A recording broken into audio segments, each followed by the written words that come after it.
بزرگ افراد کے جسم میں اگر وٹامن ڈی کی مقدار زیادہ ہو تب بھی اس کا بہت فائدہ ہوتا ہے اور اس طرح ان کے دماغ میں اعصابی بگاڑ کا عمل سست ہو سکتا ہے۔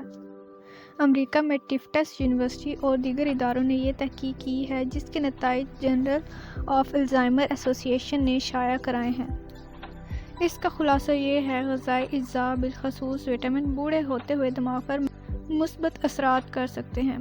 ٹفٹس یونیورسٹی میں USDA human nutrition research centre on ageing NNRCA کی سربراہ سارہ بوتھ کے مطابق وٹامن ڈی ہڈیوں، چکنائی والی مچھلی، دودھ اور نارنجی کے رس میں بکثرت پایا جاتا ہے، جبکہ دھوپ بھی جلد میں جذب ہوکر وٹامن ڈی بناتی ہے۔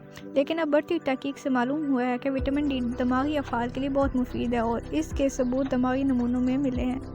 عمر رسیدگی اور یادداشت پر اس تحقیق میں کل 209 شرکاء کی دماغی بافت اور ٹشوز کا باقاعدہ مطالعہ کیا ہے۔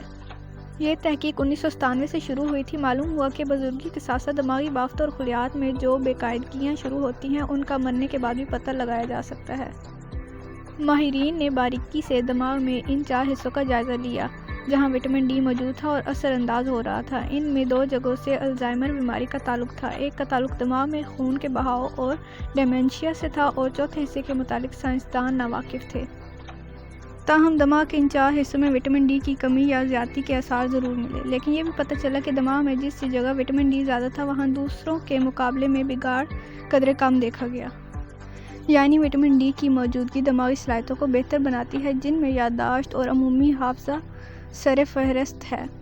لیکن ایسا کیوں ہوتا ہے خود سائنسدانوں کو بھی نہیں معلوم اور اگلے مرحلے میں اس پر مزید تحقیق کی جائے گی۔